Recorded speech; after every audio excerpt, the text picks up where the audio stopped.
From El Paso to San Antonio.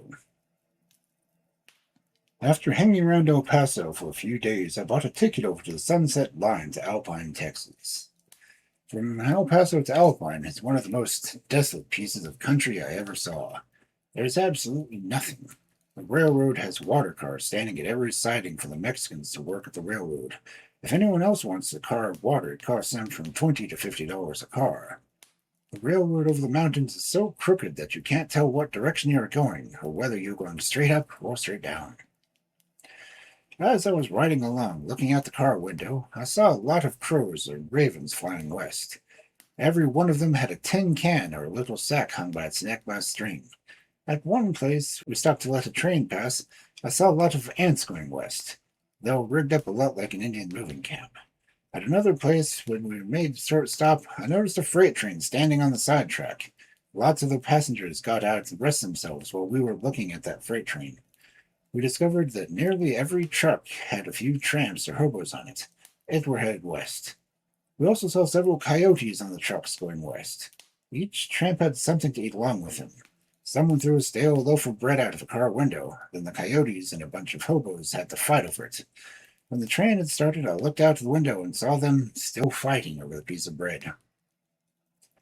I asked an old Texan who happened to be in the car what made the crows and ravens carry the can in the little sacks. He said that the country between San Antonio and El Paso was so poor that they had to carry along something to eat or drink. He also said that the ants had to do the same thing, and that was the reason why the coyotes rode on the freight train. I asked him why they were all going west. He said the crows, ravens, ants, and the coyotes in New Mexico had more sense than to come to Texas. He said that as soon as they get there, their eyes open to the loud left Texas. They said that there were so many suckers coming to Texas from the north that the honest, hard-working, respectable ant or coyote would not make a living in Texas anymore. It said that down in the East Texas, in the pine woods where he lived, they had quit trying to raise anything except goats and frogs. He said, before the war, they could raise a few Arkansas hogs until some man bought in a lot of goats, and they ate up all the pine cones, as well as all the young trees and shrubs. Then a lot of the men from Chicago, the location of which might be the Oshkosh, for all we knew, came to Fort Worth to build a big slaughterhouse, the smell of which had killed all the fish in the Trinity River. Then Bill Bailey, governor of Texas, and one of the owners of the Standard Oil Company, went to Washington and got Uncle Sam to let him have $6 million to dig the Trinity River deep enough to allow a few sharks to come up the river as far as Dallas. It said that most of the sharks in Texas lived in the Gulf Coast country, with headquarters at Houston, and if they could get all the snags pulled out of the river as far as Dallas, the sharks could meet all the suckers from the north at Dallas. It said that there were a big lot of men in Havana, Illinois, who do nothing else but hatch out thousands of fish every year, mostly of the sucker variety, who come to Texas and buy big farms, and that all the suckers do not come from Chicago either. They said they come from every place except Kansas. The darn Kansas suckers have gotten too smart to swallow anything except a tub of barbed wire whiskey. He said the only way you could catch a Kansas sucker was to put a cork in the hook. There was no use putting a cork on the line and bait on the hook. You had to change things a little to get them to bite. It said there are so many Kansas people in the Texas Panhandle that the ticks were all coming farther south. Now, he had a brother at Waco who wrote and told him that the ticks and boll weevils were so bad in the Brazos River Valley that people could hardly live there any longer. He said the boll weevils would eat up all the cotton in the summer and fall, and when the winter they would come and move to town and get on the hotels and boarding houses, so thick that a Dutchman from Chicago, who only lived a short time there after staying at the hotel for a few weeks. They just acted like a big Iowa hog with cholera, went to bed feeling fine, and woke up the next morning dead as a mackerel. He said it was different with the tick. All you had to do was to get rid of the ticks was to take a bath with crude oil once a week. Or you could take a bath in the new tick remedy called Callison, and the ticks would quit you and go to hunt on another tenderfoot from the north. About dark, I got to Alpine, and when I got off the train, I thought everybody who lived in that town was at the depot to meet me. That is the way it looked to live. I had to shake hands with almost a dozen before I could get away to find a hotel. I met one of the most crooked real estate agents in Alpine I ever saw in my life. He was so crooked that he could not sleep in a fence corner. He was so crooked that you could not tell by his tracks which way he was going. He had a barrel of snakes beat by a county block. You could not tell by the city plot whether you were trying to buy a lot in Alpine or a prairie dog town 4 miles down. You dug a well that was so crooked that the water ran out at both ends. He had to have his shoes made in order for a blacksmith shop in order to get it to fit. He was the same old scout who had found a way through Arkansas for the most crooked railroad in the United States. It was the same man who discovered that hogs in Arkansas have the hoofs of a mule. His riding was as crooked as the streets of El Paso. He said that in San Antonio, where he used to live, the streets are crooked so he could tell in what part of the town he lived, so the policeman would have to take him home. He was so crooked that he had put his hat on him with a monkey wrench. He was so crooked that he could not get through a round house. Liberty still lives. You can locate in Alpine if you wish to, but life is too short to stay there for a week. When I was in Alpine, there was a water famine, but as far as I could see, everybody had plenty to drink. I noticed that the real estate agent always kept his forefinger close to its trigger. While I was in Alpine, I noticed that the steamroller gang in the city's street cleaning department were always working around the free lunch counter.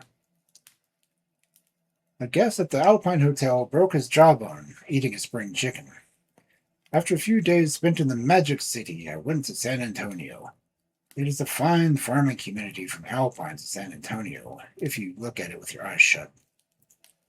But if you happen to open your eyes and look out the car window, it's not so good. I'd advise you travel through Texas by night and keep your eyes shut, especially after you've been reading all the good things the real estate agents, hotel keepers, and immigration agents have said about the state. Then you will not be disappointed.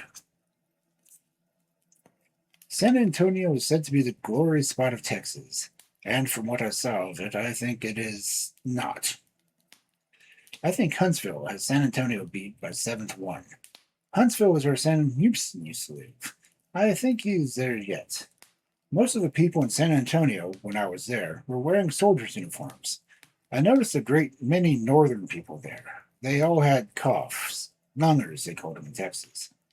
Most of the hotels, boarding houses, and rooming houses were full of lungers. Reading over the furnished room of rents advertisements, I noticed that nearly all of them said, "No sick." I asked the man what that meant, and he told me that those people were in places who did not want to be bothered with sick people. I had picked out a house that I thought would suit me, and as the advertisement said, "No sick," I went to hunt it.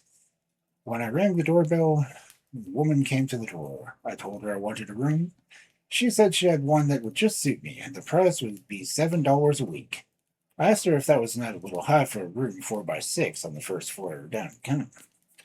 She said that was cheap, and they always made a Dutchman from up north pay double the price. That was the only way they had to get pay for the niggers the north took away from them. I asked her how I could get my clothes off when I went to that room, and where I should set up my suitcase.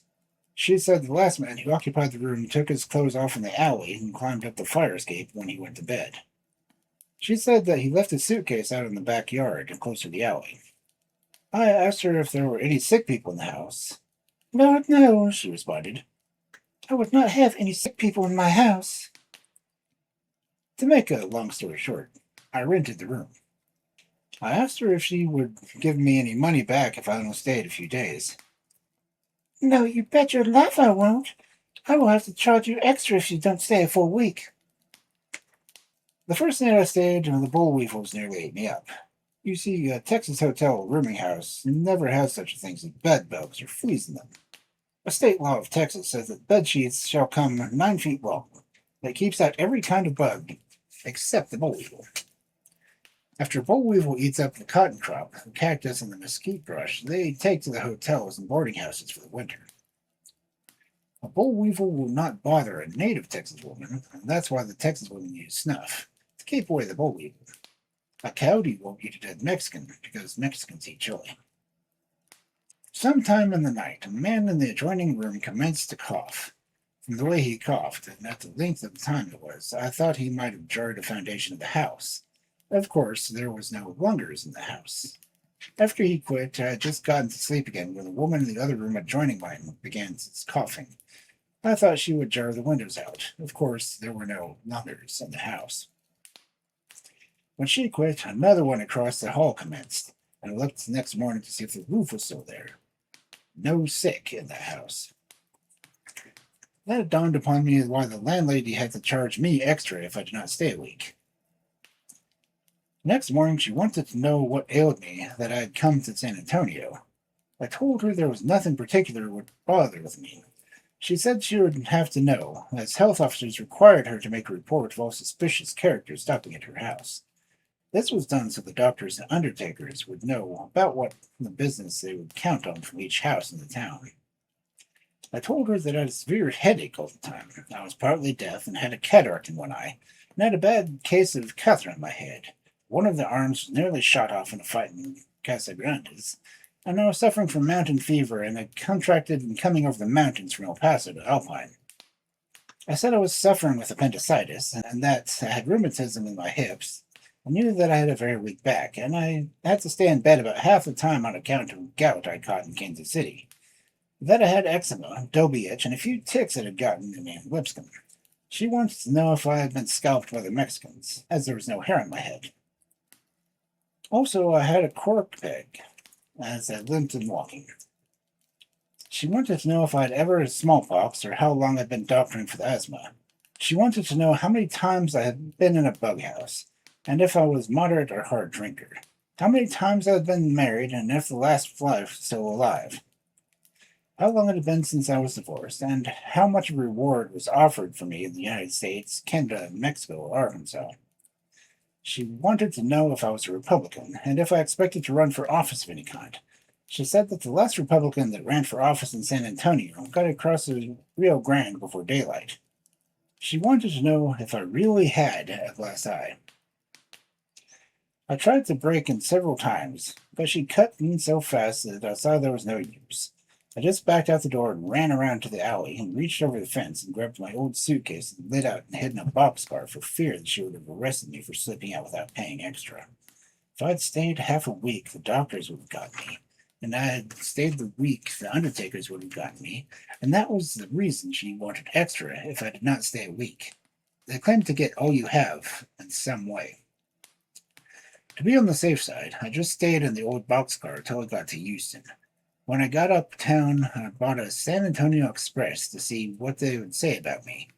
The only thing I could find that covered my case was a two-column piece about Teddy Roosevelt, the Rough Rider coming to San Antonio in disguise, meeting a lot of the boys and having a big time.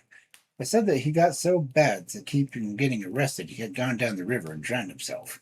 Or at least that he had made a complete getaway, like he did in San Juan Hill.